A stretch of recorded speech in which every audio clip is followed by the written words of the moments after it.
Hello दोस्तों, मैं अमन मौर्य और आप सभी का हमारे सनराइजर्स कोचिंग क्लास में एक बार फिर से स्वागत है।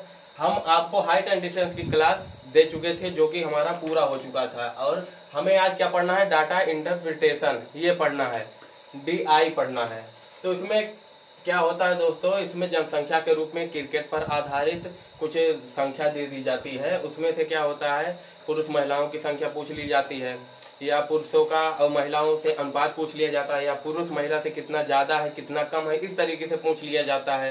ये आपका कुल मिलाकर 10 प्रकार में इसमें बनते हैं, 10 प्रकार बनते हैं। और उसमें सबसे पहले आपका पाई चार्ट आता है, फिर उसके बाद आता है बार ग्राफ जो कि क्रिकेट से लगभग संबंधित होता है, फिर उसके बाद आता है आपका तीसरा आता है लाइन ग्राफ, फिर उसके बाद आता है चौथा आता है टेबल वेट। ये चारों आपको पढ़ने हैं, 10 नहीं पढ़ने हैं, चारों पढ़ना है सिर्फ इसमें। तो सबसे पहले क्या आता है इसमें दोस्तों, पहला आता है आपका पाई चार्ट।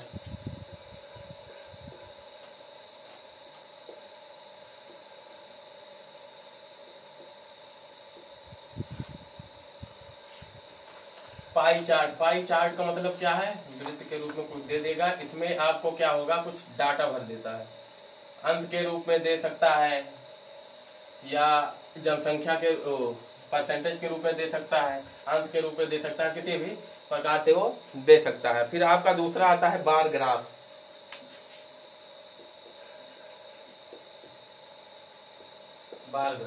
ये आपका मेन है। ये लगभग आप देखेंगे ये बैंकिंग में ही लगभग आता है, बैंकिंग एसएससी इस तरीके से। इसमें क्या होता है, इसमें भी उसी तरीके से होता है। 2 ईयर का अंतर दे दिया जाता है, 2014-15 मान लेते हैं, और उसमें जनसंख्या दे दी जाती है। और ये जो आपका ग्राफ है किसी वर्ष घटेगा किसी वर्ष बढ़ेगा, इस तरीके से इसमें रहता है। उसके बाद तीसरा आता है आपका लाइन ग्राफ।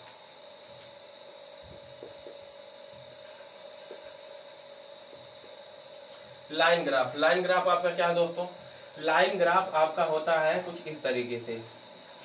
ये होता है, इसमें सिंबल दे दिया जाता है आपका, पहचानने के लिए 2 सिंबल दे दिए जाते हैं, मान लेते हैं एक ये। इसमें भी 2 ईयर दे दिया जाता है, कुछ इस तरीके से रहेगा, एक इस तरीके से रहेगा, पहचानने के लिए घटता बढ़ता रहेगा, एक इस तरीके से कुछ रहेगा, इस तरीके से रहता है। ये आपका है क्या, लाइन ग्राफ। फिर उसके बाद आता है आपका टेबल, जो चौथा है लास्ट आपका, ये टेबल है,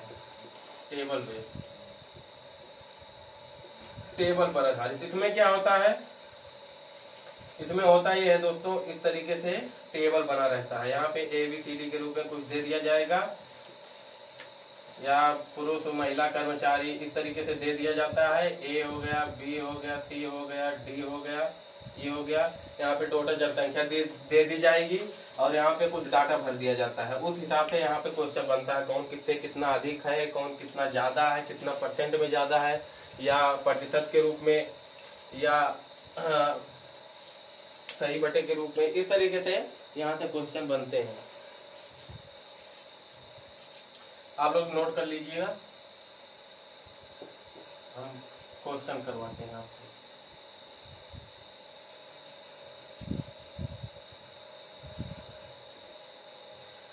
और दोस्तों डाटा इंटरप्रिटेशन से यहाँ से क्वेश्चन जरूर से जरूर आती है। यहाँ से 1-2 क्वेश्चन जरूर से जरूर आते हैं। अगर आप नहीं भी पढ़े होंगे तब भी 1-2 क्वेश्चन यहाँ से कर ले जाएंगे, ऐसा आता है।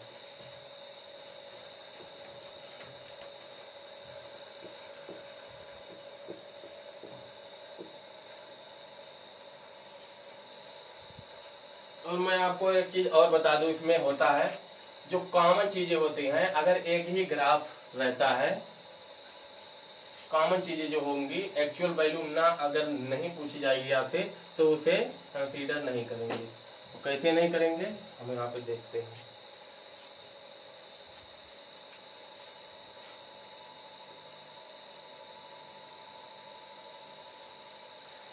मान लेते हैं यहाँ पे कई गांव की टोटल जनसंख्या दी रखी है, टोटल जनसंख्या कुछ दी रखी है।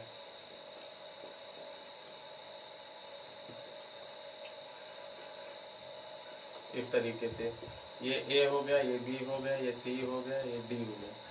तो इसमें आपका क्या होगा, इसमें कॉमन क्या होगा, यही जो आपका टोटल होगा यही क्या होगा, कॉमन होगा, चाहे पर। और इसमें हम कंसीडर क्यों नहीं करेंगे, इसलिए नहीं करेंगे यदि हमें प्रतिशत के रूप में पूछी जाएगी या कौन किससे कितना ज्यादा है, तो उसमें क्या होगा, दोनों में ये चीजें कॉमन हो जाएंगी। जो कॉमन हो जाएंगी वो क्या होगी, ऊपर नीचे जाएंगी दोनों कट। जैसे पूछ सकता है ए बी से कितना % ज्यादा है, तो क्या होगा, जब पूरी वैल्यू जब इतनी है तो उसमें ए का भी गुणा होगा, क्यों, तो यहां से हो जाएगा आपका माइनस गुणे बी, किससे ज्यादा है, बी से, ठीक। इस तरीके से कितना परसेंटेज के रूप में, तो यहाँ 100 से हम यहाँ गुणा कर लेंगे, तो यहाँ से सम जो होगा वो क्या होगा, आपका कॉमन होगा, ठीक। तो यहाँ से हम कॉमन कर लेंगे इसे, तो यहाँ आपका बचेगा क्या, a minus B upon B, और यहाँ पे क्या होगा, यहाँ पे भी। तो ये क्या होगा, जो कॉमन चीजें हैं वो आपकी ऑटोमेटिक कट जाएगी, तो हमें ज्यादा नहीं करना है इसमें हमें क्या होगा, अगर अनुपात के रूप में या प्रतिशत के रूप में या कितना % अधिक है, इस तरीके से क्वेश्चन पूछता है, अगर एक ही ग्राफ है तो उसे हम कंसीडर नहीं करेंगे। क्यों नहीं करेंगे, क्योंकि ये चीजें कट जाएंगी। अब तो आपको समझ में आ गया होगा। चलते हैं आगे बढ़ते हैं दोस्तों। इस तरीके से हमारे जो क्वेश्चन रहेंगे वो थोड़ा इजली हो जाएंगे।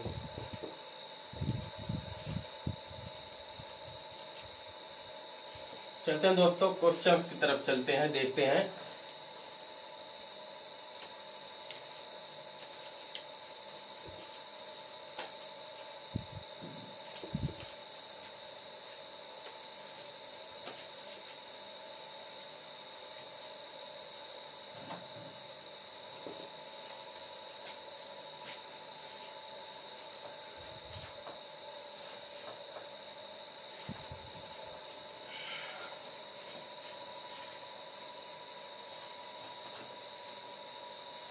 तो इसमें सबसे पहले आपका पहला क्वेश्चन जो दिया है इसमें,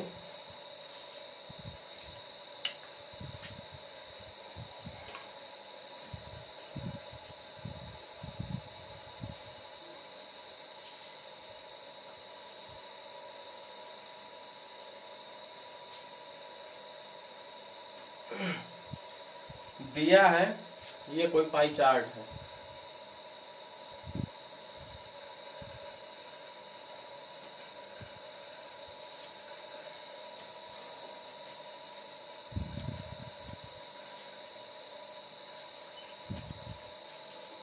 ये बी दिया है, ये ए दिया है, ये ए बी दिया है और ये ओ दिया है। तो उसमें दिया है यह पाई चार्ट 150 दाताओं के A B O A B रक्त समूह पर डेटा के लिए एक पाई चार्ट है। पाई चार्ट का निरीक्षण करें और प्रश्नों के उत्तर दें। तो आप लोग क्वेश्चन लिख लीजिए। इसमें दिया है यह 150 दाताओं के A B O A B रक्त समूहों पर डेटा के लिए एक पाई चार्ट है। पाई चार्ट का निरीक्षण करें और प्रश्नों का उत्तर दें। तो इसमें देखिए दोस्तों, पहला क्वेश्चन हमसे क्या कहता है। इसमें पहला क्वेश्चन कहता है समूह ओ वाले दाताओं की संख्या कितनी है। यहाँ पे हमें टोटल दे रखा है। टोटल जो जनसंख्या दे रखी है 150 है, ठीक। और यहाँ पे ये 129.6 अंश, ये आपका 72 अंक है ए, और ये है 57.6 अंश, और ये है 100.8 अंश। इतना दे रखा है। टोटल जो जनसंख्या है 150 दे रखा है और इस तरीके से डाटा में दे रखा है। तो इसमें पहला क्वेश्चन लिख लीजिए, समूह ओ वाले दाताओं की संख्या कितनी है। हमें पूछा क्या है, ओ वाले दाताओं की संख्या, ये निकालना है। तो हम नहीं निकाल सकते हैं, आराम से निकाल सकते हैं। कैसे निकालेंगे दोस्तों, इसमें हम अंत के रूप में दिया गया है। हम यहाँ से एक चीज देख सकते हैं, जब वृत्त के रूप में दे दिया जाता है तो क्या होता है, इसमें जो पूरा एंगल बनता है, कोण बनता है, वो कितना बनता है दोस्तों, 360 अंश बनता है। अगर इसमें प्रतिशत के रूप में पूछता या ए बी से कितना ज्यादा, कितना परसेंट ज्यादा, ऐसा होता तो हम उसे कंसीडर नहीं करते, लेकिन यहाँ पे हमें क्या होगा, करना पड़ेगा, क्योंकि यहाँ पे हमें एक्चुअल वैल्यू पूछी है। तो यहाँ पे 360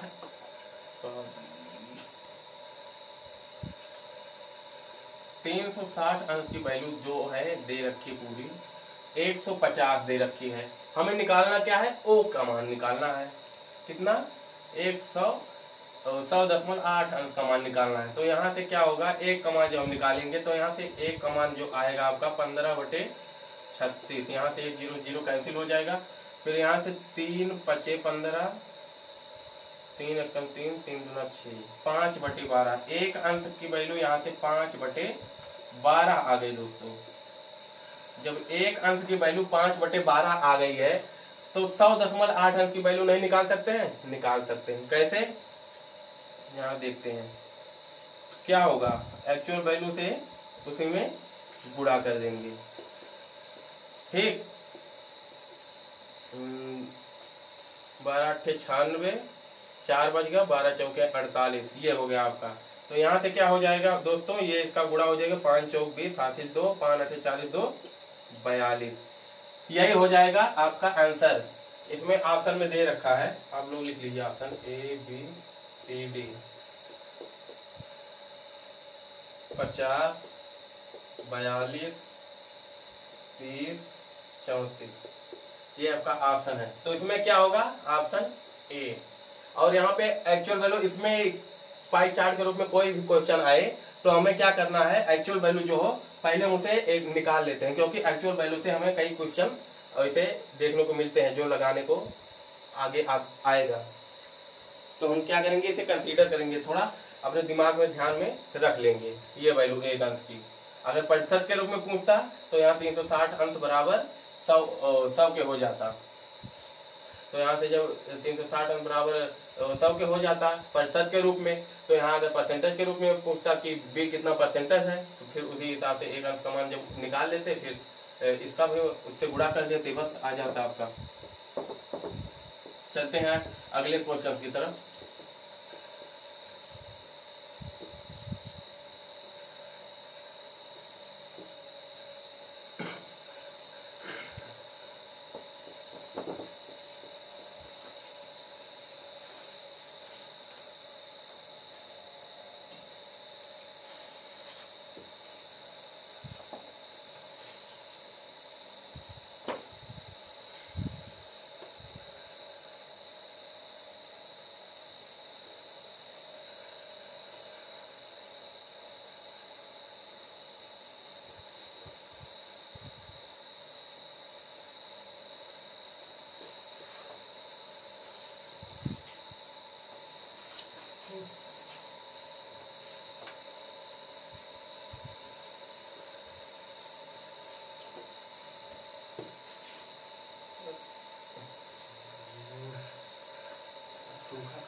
यहाँ पे आपका अगला क्वेश्चन दिया है, लिख लीजिए, रक्त समूह ए या रक्त समूह बी वाले व्यक्तियों की संख्या कितनी है।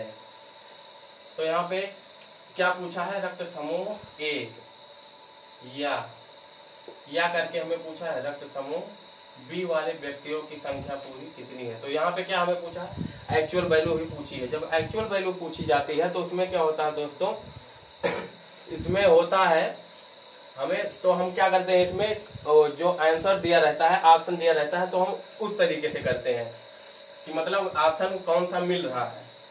तो यहाँ पे option A B C D जो दे रखा है आपका, वो दे रखा है यहाँ पे 84, 96, और ये दे रखा है 78, और ये 54 दे रखा है दोस्तों। तो हमने अभी आपको बताया था जो एक्चुअल वैल्यू आई थी, अगर एक्चुअल वैल्यू पूछी जाती है तो जितना अभी हम टोटल निकाले थे, एक अंक का मान कितना निकाले थे, 5/12 इतना निकाले थे। तो यहाँ पे देख लेते हैं, पहले ए की वैल्यू देख लेते हैं। ए की एक्चुअल वैल्यू ए की कितनी हो जाएगी, ए का कितना है 72, 5/12 गुणे 72, 12 छंग 72, 6 पंचे 30। ये तो ऑप्शन में नहीं है। अब बी का देख लेते हैं दोस्तों, अब बी का देख लेते हैं। बी का कितना है 5/12 गुणे बी का है 129.6, ये है आपका। तो यहाँ से क्या करेंगे, 12 एकम 12, 12 अट्ठे 96, एक अंक बाद दशमलव है, यहाँ दशमलव कर देंगे। फिर उसके बाद इसकी वैल्यू देखते हैं कितना आता है, 5 अट्ठे 40, 10 बजे 50, 54 दशमलव। यहाँ पे देख रहे होंगे आप लोगों को एक ऑप्शन मिल चुका है जो कि यही सही है। इसमें से अगर या करके कुछ दे दिया जाता है तो क्या होता है दोस्तों, उसे हम ऑप्शन पे देखेंगे कि कौन सा ऑप्शन इसमें सही आ रहा है। ठीक है दोस्तों, आगे बढ़ते हैं अगले क्वेश्चन की तरफ। इसी तरीके से आप लोग क्वेश्चन लगाते चलिए, साथ में ही अच्छे अच्छे सवाल कराएंगे। अभी तो उतने अच्छे नहीं है, लेकिन 1-2 क्लास के बाद अच्छे अच्छे सवाल आएंगे। 1 क्लास के बाद एनटीपीसी, बैंकिंग, एसएससी, सीडीएस सबके सवाल कराएंगे, अच्छे अच्छे क्वेश्चन यहाँ पे कराएंगे।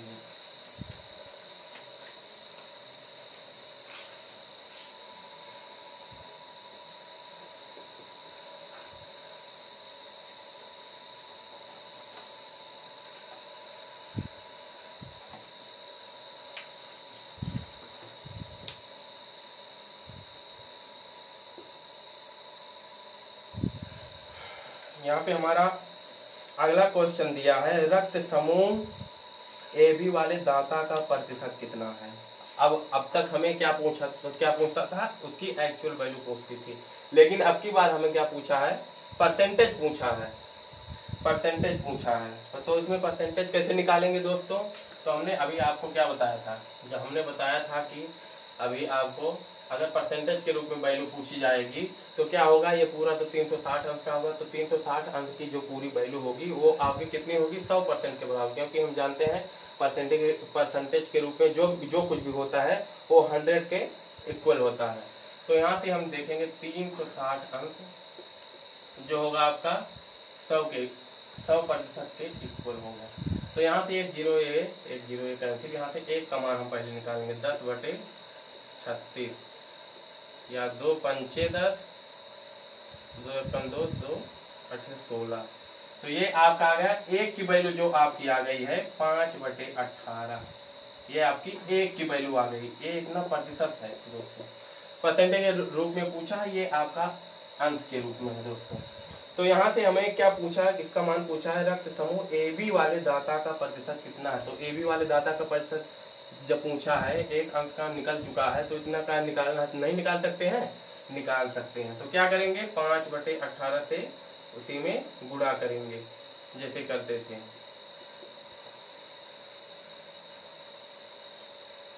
अठारह से काटे 18 या 54 और 3 बचा 3, 18 दूना 36, 2 एक अंक बाद दशमलव, यहाँ दशमलव लगा देंगे। 5 दूना 10, 5 दिए 15, 16, यहाँ पे आपका आ जाएगा कितना, 16%। ये आपका प्रतिशत के रूप में आ गया। यहाँ पे ऑप्शन आपका दे रखा है A, B, C, D। अब से ऑप्शन पहले लिखेंगे, दे रखा है 61%, ये आपका दे रखा है 26%, ये आपका दे रखा है 16%, और ये दे रखा है 36%, ये दे रखा है। तो यहाँ से आपका आ गया जो AB का निकालना था हमें, ये आपका कितना आ गया, इतना आ गया 16%। ठीक है दोस्तों, चलते हैं अब आगे की तरफ बढ़ते हैं। जो हम बताए थे आपको किस तरीके से कंसीडर नहीं कर रहा है, जो क्वेश्चन आपको बताए थे प्रतिशत के रूप में रहेगा या अनुपात के रूप में रहेगा, किस तरीके जो बताए थे उसे।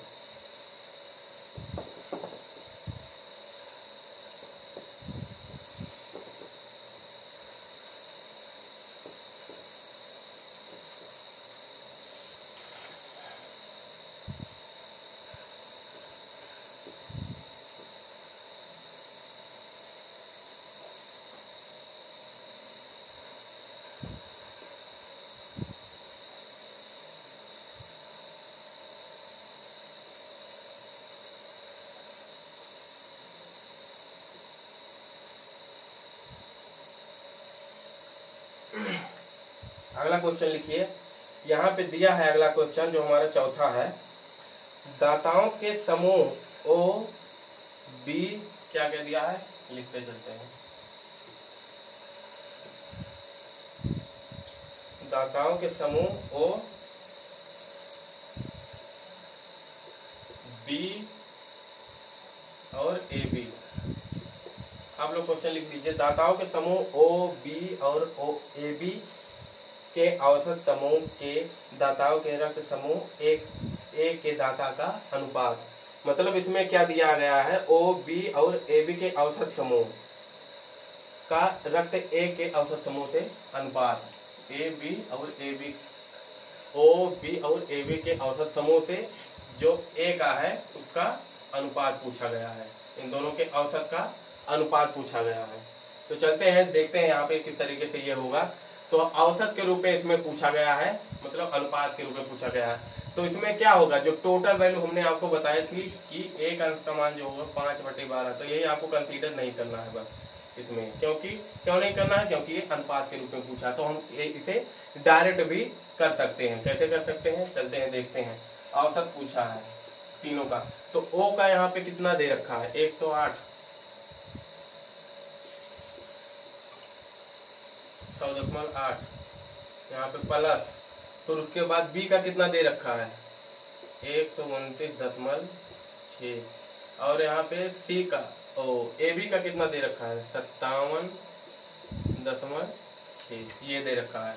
अब यहाँ से इसे ऐड कर लेंगे पहले। 6 6 12, 12 8 20, आपका ये हो गया 7 9 7 16, 16 और 1 17 1 18, ये हो गया आपका 18,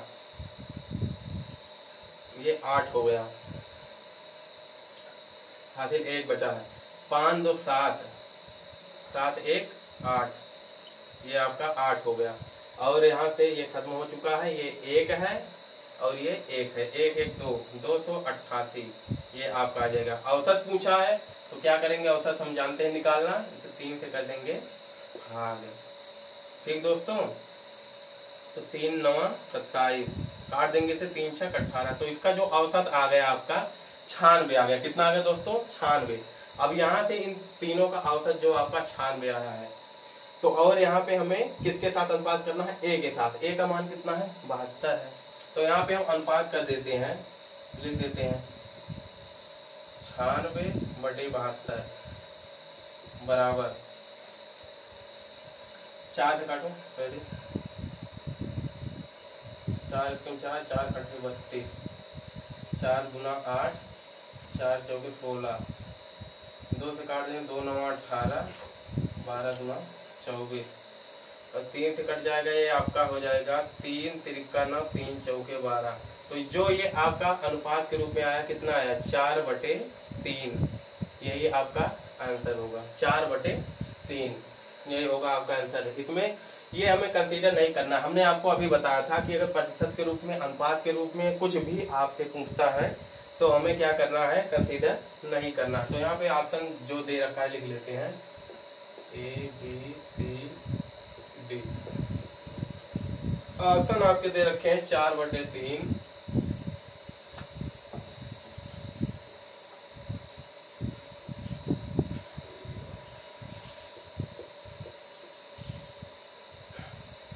यहाँ पे 4/5, और ये दे रखा है 5/4, ये दे रखा है 3/4।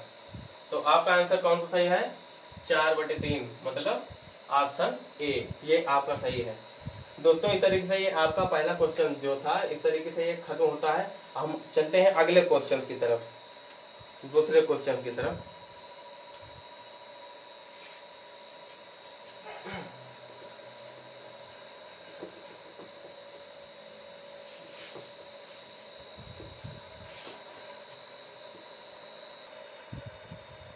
हाँ दोस्तों, अगले क्वेश्चन की तरफ हम बढ़ते हैं।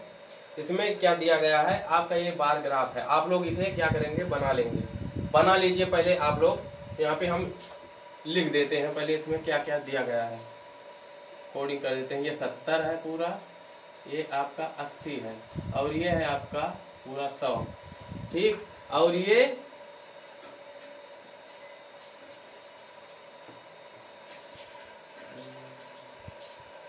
भी आपका कितना है, 80 ही है।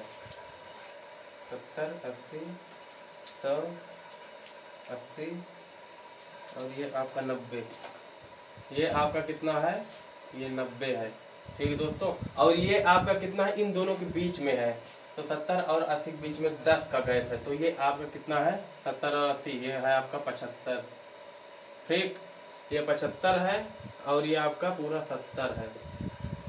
ये 70 है और ये इन दोनों के बीच में ये दोनों ये है, तो ये आपका कितना है, 60, 5, 65, ये 65 है आपका। और यहाँ पे ये दिया है 90, ये दिया है आपका 70, पूरा दिया गया है कितना, ये 70 दिया है।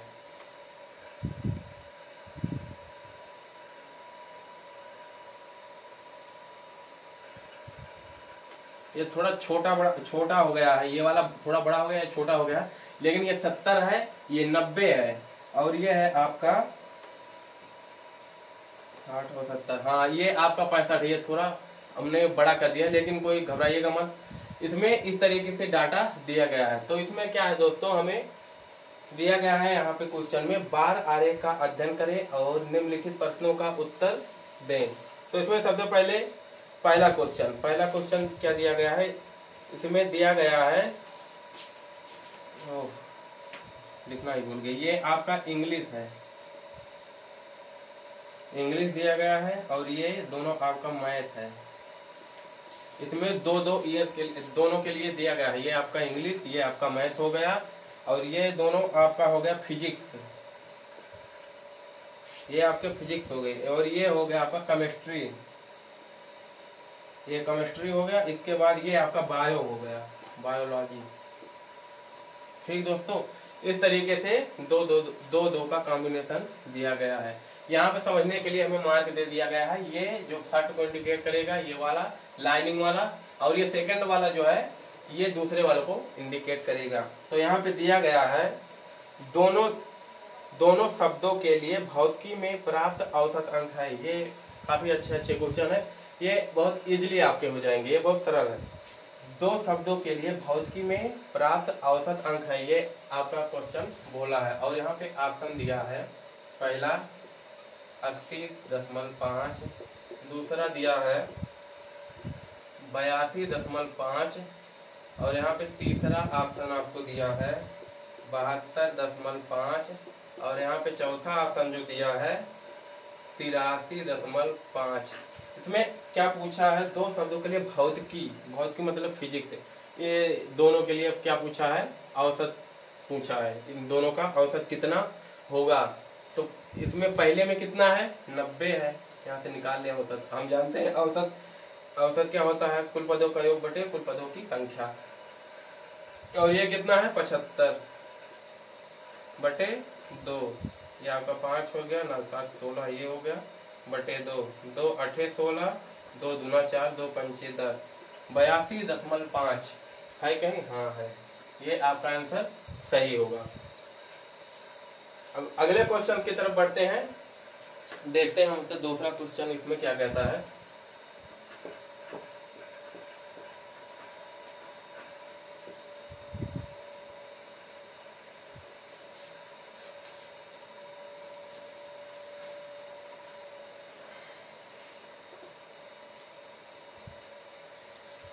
तो इसमें दोस्तों दूसरा क्वेश्चन हमें दिया है, छात्रों द्वारा दोनों शब्दों में प्राप्त अंकों का अंतर सबसे अधिकतम कितना है। मतलब दोनों सब्जेक्ट में, शब्द यहाँ पे दिया है, सब्जेक्ट यहाँ पे होगा, छात्रों द्वारा दोनों सब्जेक्टों में, मतलब दोनों में कौन से ऐसे दो विषय हैं जिनमें प्राप्त अंकों का अंतर सबसे अधिक है। मतलब अंकों का अंतर मतलब दोनों का क्या होगा, अंतर, इन दोनों में से सबसे अधिक किसका है, यही आपका क्वेश्चन है। तो यहाँ से हम देख लेते हैं, इसमें सबसे अधिक यहाँ से देखते हैं। अगर इंग्लिश में देखें दोस्तों तो ये 80 70 70 80, यहाँ पे 10 का डिफरेंट है। और यहाँ पे मैथ में देखें तो यहाँ 80 80 और 100 मतलब 20 का है। और यहाँ पे फिजिक्स में हम देखते हैं हमें सबसे क्या पूछा है, अधिकतम। तो फिजिक्स में देखेंगे 75 और 90, 75, 15, 90, तो ये भी नहीं। आगे चलते हैं, देखते हैं केमिस्ट्री में 65, 5, 70, ये तो सबसे कम है। यहाँ पे हम देख लें, यहाँ पे सबसे ज्यादा डिफरेंस हमें 20 का मिला है अभी तक। ठीक दोस्तों, तो उसके बाद हम सबसे लास्ट में अब देखते हैं बायो में। बायो में कितना कितना का अंतर है, इन दोनों के बीच में जो अंतर है वो है आपका 30, मतलब 30 का अंतर है। तो सबसे ज्यादा किस विषय में अंतर है, ये आपका सबसे ज्यादा किस विषय में सबसे ज्यादा अंतर है, बायो में। तो यहाँ पे आपका जो आंसर हो जाएगा, क्या हो जाएगा, सबसे अधिकतम अंतर जो है आपका किस सब्जेक्ट में है, बायोलॉजी में। यही आपका आंसर। ये बहुत सरल था, ऐसा पूछा है इसमें। अब अगले क्वेश्चन की तरफ बढ़ते हैं। इसमें दिया है दोस्तों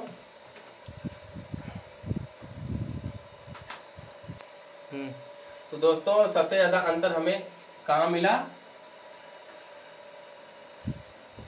बायोलॉजी में। यहाँ पे दोस्तों, यहाँ पे गलती हो गई थी सॉरी दोस्तों। यहाँ पे क्या होगा, ये आपका इतना 60 है, हमने यहाँ पे 70 लिख दिया था।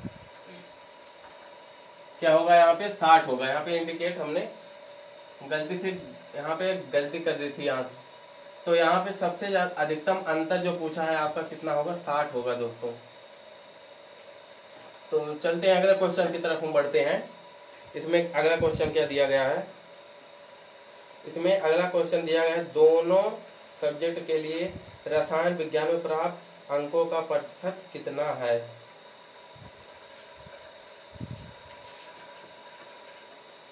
चलिए देखते हैं, आप लोग लिखिए। इसमें अगला क्वेश्चन दिया है दोनों पदों के लिए रसायन विज्ञान में प्राप्त अंकों का प्रतिशत कितना है। तो जब दोनों के लिए किसमें पूछा है, रसायन विज्ञान में। रसायन विज्ञान में एक पूरा प्रतिशत पूछा, कितना पूछा है। तो जब इस तरीके से क्वेश्चन आ जाएंगे तो इसमें हमें करना क्या है, वही औसत निकालेंगे। जितना औसत हमें प्राप्त हो जाएगा दोनों के लिए, वही क्या होगा आपका, वही आपका प्रतिशत हो जाएगा दोस्तों। तो इसमें ऑप्शन आपका दिया है A, B, C, D।